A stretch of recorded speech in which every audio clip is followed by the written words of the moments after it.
तो last episode के and पे हमने देखा था कि हमारे लोगों को इन्फॉर्मेशन मिलती है, म्यूरम के लोगों को, वो इन्फॉर्मेशन जो कि म्यूरम के अपने ही लोग उन्हें देने के बाद खुद मर जाते हैं। तो वो इन्फॉर्मेशन देते हैं कि डिमोनिक जनरल्स और साथ में हिमालय डीमन किंग अपने पैलेस को छोड़कर भागकर जा चुके हैं। तो हमारे जॉन उनसे कहता है कि ये एक बड़ा ट्रैप हो सकता है, आखिर वो लोग हमें इस तरह की इन्फॉर्मेशन क्यों देंगे, और अगर इन्फॉर्मेशन दे भी दी तो फिर खुद यहाँ पर अपनी जान क्यों ले ली। मुझे लगता है कि यहाँ पर मैं किसी जाल में फंसाने की कोशिश की जा रही है। तो उसके डैड और म्यूरम अलायंस लीडर वो सभी लोग सोच रहे होते हैं कि ये बात तो वाकई में सच है कि ये एक ट्रैप हो सकता है, लेकिन इसके बावजूद हम लोग डिमोनिक जनरल्स और हिमालय डीमन किंग को हाथ से निकलने नहीं दे सकते। कहीं ऐसा ना हो कि वो लोग भागकर चले जाएं, 20 साल के बाद फिर से अपनी फोर्सेस को इकट्ठा करके आ जाएं, म्यूरम को यहाँ पर बहुत ज्यादा नुकसान पहुंचे। हम लोग यहाँ पर ऐसा नहीं होने दे सकते। इस बार हमें हमेशा के लिए डिमोनिक कल्ट को खत्म करना ही होगा। जितना पावरफुल वो बंदा था, जिस बंदे ने आकर जॉन जोका से फाइट की थी, अगर वक्त गुजर गया और उसे थोड़ा सा और वक्त दे दिया तो वो इतना ज्यादा स्ट्रॉन्गर हो जाएगा कि म्यूरम में कोई भी सर्वाइव नहीं कर पाएगा। इसलिए हमें यहाँ पर ऐसा नहीं करना, हमें जाकर वहां पर देखना ही पड़ेगा डिमोनिक कल्ट पैलेस के अंदर क्या वाकई में वो लोग पैलेस को छोड़कर चले गए हैं,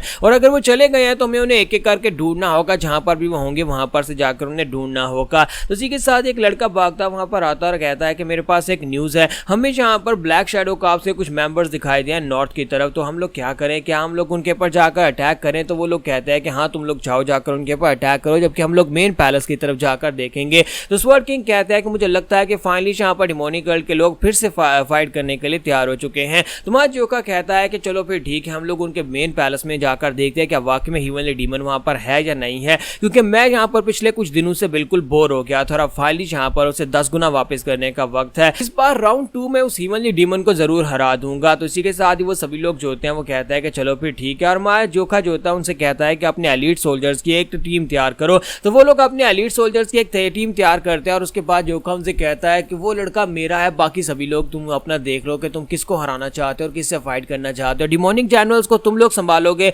जबकि उस लड़के को मैं संभालूंगा, वो मेरा ओपोनेंट है। तो ये सभी लोग यहाँ पर फाइट करने के लिए तैयार होते हैं, अपने एलीट सोल्जर्स की एक टीम बनाते हैं, और उसके बाद सभी लोग तैयार होकर निकलने लगते हैं। जब ये लोग यहाँ पर से तैयार होकर जाने लगते हैं तो इसी के साथ ही माँ जोका कहता है तो क्या जाने का वक्त हो गया है। तो इसी के साथ सामने से आवाज आती है, कोई उनसे कहता है कि अब जबकि ये फोर्स ऑर्थोडॉक्स और अनऑर्थोडॉक्स फोर्सेस के ऊपर बनी थी, तो फिर अनऑर्थोडॉक्स फोर्सेस की तरफ से तुम अपने किंग को अपने साथ लेकर नहीं जा रहे, तो फिर ये आर्मी कैसी हुई? तो वो लोग कहता है कि ये क्या, ये कौन है? तो वहां पर स्वर्ड किंग निकल कर, सॉरी स्वर्ड किंग नहीं, ग्रीन फॉरेस्ट किंग निकल कर आते हैं और उनसे कहता है कि अगर मैं यहाँ पर नहीं हूं तो फिर तुम लोग यहाँ पर कैसे अकेले जा सकते हो? मेरे जैसे एक हीरो को अपने साथ लेकर जाए बिना तुम लोग यहाँ पर से नहीं जा सकते। ग्रीन फॉरेस्ट किंग जो होता है वो जिंदा होता है और वो ढील होने के बाद वापस आ जाता है। तो स्वर्ड किंग उसे कहता है कि देखो तो जरा यहाँ पर कौन बात कर रहा है, हमें तो लगा था कि तुम इस वक्त हेल में बैठे हुए यामा के साथ पत्ते खेल रहे होगे, लेकिन तुम वापस आ गए, लगता है कि तुम्हें वहां पर रहना रास नहीं आया। ग्रीन फॉरेस्ट किंग उसे कहते हैं कि हाँ मुझे यहाँ पर मरना रास नहीं आया, इसी वजह से मैं वापस आ गया, अभी कुछ अधूरे काम है जो मुझे पूरे करने हैं,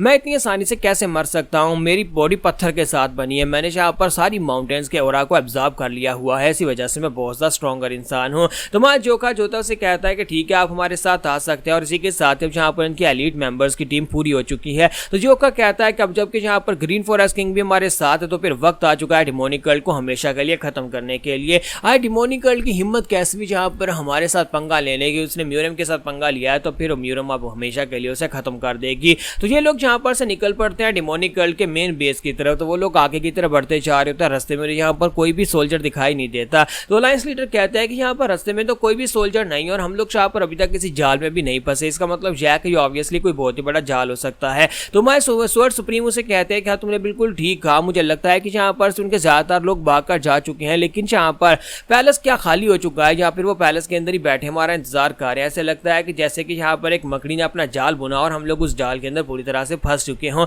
यहाँ पर कुछ ज्यादा ही शांति है और ये शांति मुझे बिल्कुल भी अच्छी नहीं लग रही। तो स्वर्ड किंग उनसे कहता है कि जो भी हो, लेकिन हमें यहाँ पर से पैलेस के अंदर तो जाना ही पड़ेगा। अगर हमें म्यूरम के अंदर ज्यादा डैमेजेस को बचाना है तो हमें इस फाइट को यहीं पर कंट्रोल करना होगा। तुम सभी लोग अच्छी तरह से जानते हो कि डिमोनिक जनरल्स जब अपनी ट्रांसेंडेंस पावर्स को यूज करते हैं तो उन पावर्स के बाद वो डीमंस की तरह बहुत ज्यादा स्ट्रॉन्गर हो जाते हैं, और अगर हमें यहाँ पर उनको म्यूरम के अंदर तबाही मचाने से रोकना है तो हमें यहाँ पर उन्हीं के बेस के ऊपर उन्हें हराना पड़ेगा, इससे पहले कि वो अपने आप को ट्रांसफॉर्म करें और स्ट्रॉन्गर बन जाएं। हमें उन्हें यहाँ पर ये करने का मौका ही नहीं देना। अगर ये इन्फॉर्मेशन वाकई में सच है कि ज्यादातर डिमोनिक जनरल्स जो है वो आर्मी को छोड़कर भागकर जा चुके हैं, वो डिमोनिक कल्ट के साथ नहीं है, तो फिर हम लोग एक एक करके उन सभी को ढूंढ ढूंढ कर मार सकते हैं, और जहाँ पर इस पैलेस में जितने बचे कुछ लोग हैं उन सभी को भी मार सकते हैं। जबकि हमारे ग्रीन फॉरेस्ट किंग उनसे कहते हैं कि तुम लोगों ने बिल्कुल ठीक कहा, यह मिशन इसी वजह से तो रात के वक्त रखा गया है ताकि हम लोग वहां पर जाएं और जाकर एक एक करके उन सभी को ढूंढ ढूंढ कर मारना शुरू करें। यही हमारे पास एक मौका, हम लोग रात के वक्त उनके बेस के अंदर घुस चलते हैं, उनके पैलेस के अंदर घुसकर उनके ऊपर जाकर अटैक करें। और साथ ही वो कहता है कि ये मिशन बहुत ज़्यादा खतरनाक भी हो सकता है,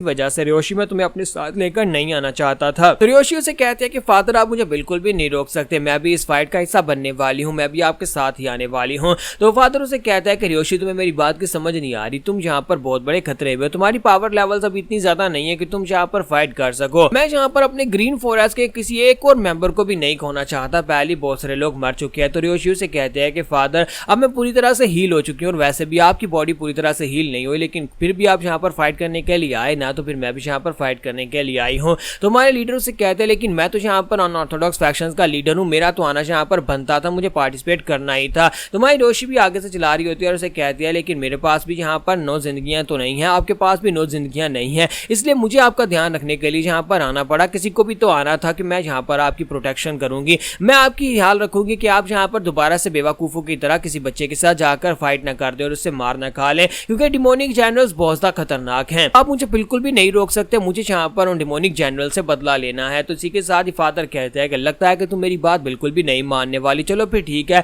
हो सकता है कि अंदर जाने के बाद हमें खतरे में पड़ जाए, लेकिन मैं चाहता हूं कि तुम खतरे से दूर रहो। तो ये लोग उनके मेन पैलेस के बाहर पहुंच जाते हैं। तो वहां पर आने के बाद हमारा जोखा जो होता है उसे कहता है ग्रीन फॉरेस्ट किंग मुझे एक बात तो बताओ, क्या वाकई में यही डिमोनिक कर्ल का मेन हाल है, क्या तुम यहीं तक पहुंचे थे? तो वो उसे कहता है कि हाँ मैं यहीं तक पहुंचा था, मैं जहां पर बाहर ही पहुंचा था कि वहां पर उस बच्चे ने मेरे पर अटैक कर दिया था। तो चलो फिर अंदर चलते और चलकर देखते हैं कि अंदर क्या है। तो ये सभी लोग दरवाजा खोलते हैं, अंदर आ जाते हैं। तो अंदर आने के बाद सभी लोग अपने आसपास देख रहे होते हैं कि ये कोई ट्रैप भी हो सकता है, कि यहाँ पर कोई भी नहीं है, ये पूरा पैलेस पूरी तरह से खाली है, कहीं ऐसा ना हो कि हम लोग किसी बड़े जाल में फंस जाएं। तो जैसे ये लोग अंदर आते हैं तो अंदर आने के बाद काफी ज्यादा अंधेरा होता है, वहां पर आसपास बहुत सारे मार्शल आर्ट्स के स्क्रोल्स पड़े होते हैं, बुक्स पड़ी होती हैं, ये बिल्कुल एक लाइब्रेरी की तरह होता है। तो हमारी जॉन कहते हैं कि देखो तो जरा यहाँ पर कितने सारे स्क्रोल्स पड़े हुए हैं, लगता है कि इन लोगों ने पूरी दुनिया की सारी डिमोनिक किताबों को इकट्ठा करके इस जगह के ऊपर लाकर रखा हुआ है। लेकिन इतनी डिमोनिक एनर्जी होने के बावजूद में दार्मा स्वॉर्ड भी यहाँ पर रिएक्ट नहीं कर पा रहा है। यहाँ पर मसला क्या है, इस जगह के साथ क्या मसला है, क्या हमें यहाँ पर इतनी शांति इसलिए दिखाई जा रही है क्योंकि एक बहुत बड़ा तूफान आने वाला है, क्योंकि तूफान आने से पहले की शांति हो सकती है।